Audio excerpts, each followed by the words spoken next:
Assalamualaikum warahmatullahi wabarakatuh. Alhamdulillah teman-teman, hari ini kita bisa berjumpa lagi dalam pembelajaran tematik. Kita masih di tema 4, sehat itu penting. Dan kita sekarang berada di subtema 2 mengenai gangguan kesehatan pada organ peredaran darah, yakni di pembelajaran 5 dan 6. Baik, adapun tujuan pembelajaran kita pada hari ini, kita akan mengidentifikasi gangguan pada organ peredaran darah manusia. Lalu kita akan belajar mengenai properti tari, juga belajar mengenai ciri-ciri dan amanat isi pantun, dan menjelaskan pengertian tanggung jawab beserta wujudnya. Nah, kita memasuki materi yang pertama, yaitu mengenai nama dan penyebab gangguan pada peredaran darah manusia. Yang pertama yaitu jantung koroner. Nah, jantung koroner ini disebabkan oleh adanya penyumbatan pembuluh darah dalam jantung. Misalnya disebabkan oleh lemak, ya. Kalau misalkan penyumbatan di bagian tubuh lainnya, itu ada jenis gangguan lainnya, tapi penyumbatan yang terjadi pada pembuluh darah yang ada di jantung itu bisa menyebabkan jantung koroner. Lalu yang kedua ada varises. Nah, varises ini disebabkan oleh tekanan darah yang terlalu besar dan jumlah darah yang dipompa oleh jantung terlalu banyak. Nah, ini biasanya terjadi di bagian betis, ya. Umumnya terjadi di bagian betis. Lalu yang ketiga yaitu hipertensi. Nah, hipertensi ini atau sering kita kenal dengan istilah darah tinggi, ya. Ini adalah kondisi di mana tekanan darah itu tinggi melebihi batas normal, di mana normalnya itu adalah 120/80. Nah, ini bisa disebabkan karena stres, makan yang berlebihan, merokok, ataupun minum minuman beralkohol. Nah, gangguan yang keempat yaitu anemia atau sering kita kenal dengan kekurangan darah, ya. Ini bisa terjadi karena kecelakaan atau luka sehingga darah keluar banyak dari dalam tubuh kita, ya. Ataupun ini juga bisa disebabkan akibat produksi sel darah merah yang kurang. Nah, makanya untuk yang anemia biasanya dianjurkan untuk mengkonsumsi banyak makanan yang mengandung zat besi sehingga produksi sel darah merahnya bisa meningkat. Nah, ada 4 faktor nih yang mempengaruhi kesehatan. Ya, apa saja? Nah, menurut salah satu ilmuwan ada 4 faktor. Di antaranya faktor perilaku. Nah, ini karena sikap kita, ya. Bisa jadi karena kita pola makannya tidak baik, lalu mencuci tangan sebelum makan nih sering terlewat, ya. Lalu harusnya menggosok gigi sebelum tidur dan sesudah makan, dan kebiasaan-kebiasaan baik lainnya. Nah, ini bisa mempengaruhi kesehatan kita. Lalu yang kedua faktor lingkungan, ya. Ini disebabkan oleh lingkungan sekitar kita yang kotor, yang kurang bersih. Nah, ini bisa menyebabkan kita terjangkit berbagai macam penyakit, diantaranya demam berdarah, gatal-gatal, infeksi saluran pencernaan, pernafasan, dan lain sebagainya. Yang ketiga ada faktor keturunan. Nah, ini yang agak sulit dihindari, ya. Karena biasanya kalau misalkan orang tua mengidap suatu penyakit, nah penyakit tersebut bisa diturunkan kepada anak atau cucunya. Dan ini sulit untuk dihindari.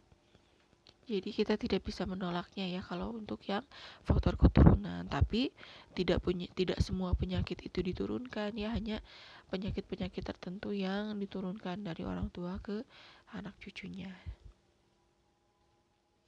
Lalu yang keempat, akibat faktor pelayanan kesehatan. Nah, fasilitas kesehatan yang lengkap, yang baik, yang profesional, ya, ini bisa meningkatkan taraf kesehatan masyarakat karena masyarakat bisa lebih mudah mengakses fasilitas untuk kesehatan mereka. Kalau jauh dari fasilitas kesehatan, tentunya warga akan kesulitan.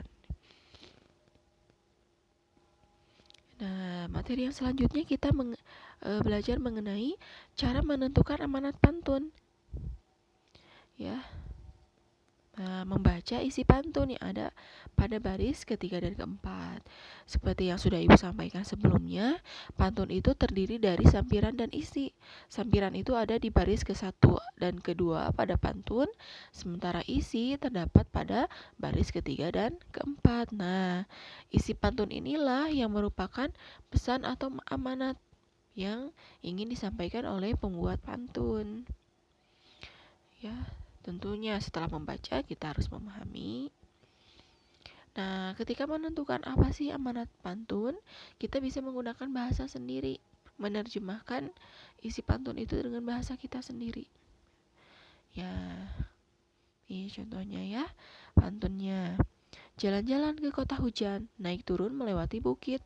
Nah, itu dua baris pertama ini merupakan sampiran. Nah, lalu baris ketiga dan keempat inilah isinya yang merupakan amanat dari pantun tersebut. Kita baca ya. Jangan lupa gerakan badan supaya kita tak pernah sakit. Nah, ini. Nah, berarti kita lihat di baris ketiga dan keempat berisi anjuran untuk menggerakkan badan supaya tidak sakit atau selalu sehat. Nah, itu jadi amanat atau pesan pantun itu ada pada isi pantun ya di baris ketiga dan keempat. Ini juga ada contoh pantun selanjutnya. Hitam legam burung gagak terbang bebas di langit tinggi. Ini sampiran. Lalu isinya yang ini. Okelah kawan, ayo bergerak bersepatu roda sesuka hati. Nah, ini berisi ajakan untuk bergerak atau berolahraga mengenakan sepatu dengan riang. Nah, selanjutnya kita belajar mengenai properti dalam tari. Apa sih properti tari? Properti tari itu adalah alat yang dibutuhkan dan digunakan dalam suatu tarian untuk menambah nilai keindahan sekaligus sebagai media penyampaian pesan tarian.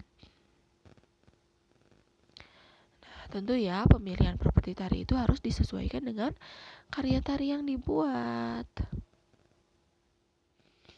Misalnya, kalau tarinya itu menceritakan mengenai petani, tentu properti tari yang digunakan juga harus menunjang. Misalnya menggunakan cangkul, ya, pakaiannya juga disesuaikan dengan pakaian petani, sehingga orang yang menonton itu, yang melihat itu, semakin merasakan suasananya, semakin merasakan bahwa memang tarian itu adalah tarian mengenai petani, ya.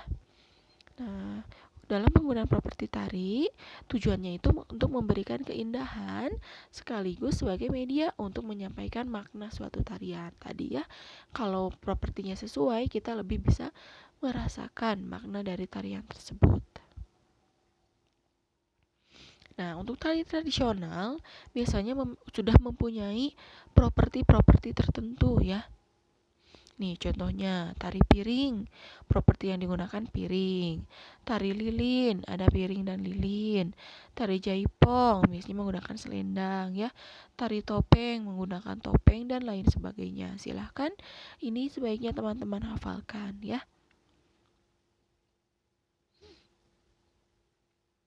Nah, lihat di sini ya, kita diminta untuk mengidentifikasi gambar. Gerak yang satu, lihat. Properti tari yang digunakan yaitu panah ya. Tuh, gerakan kedua.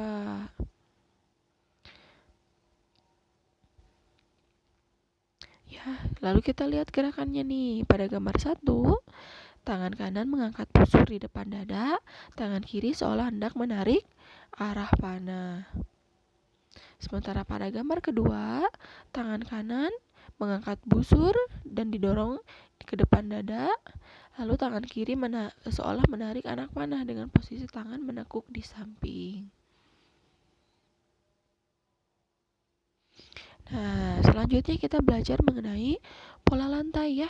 Pola lantai itu adalah garis yang dilalui oleh penari saat melakukan gerak tari, baik dalam tari tunggal, berpasangan maupun kelompok. Nah, formasi yang dibentuk oleh beberapa penari dalam tari kelompok.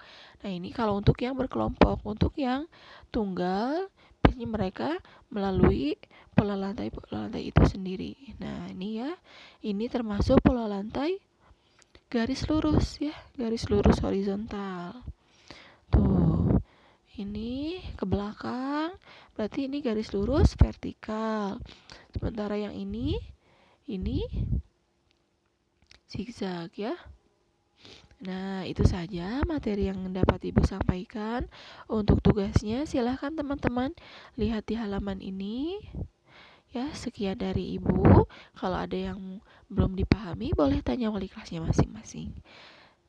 Dari Ibu cukup sekian, kurang lebihnya Ibu mohon maaf. Wassalamualaikum warahmatullahi wabarakatuh.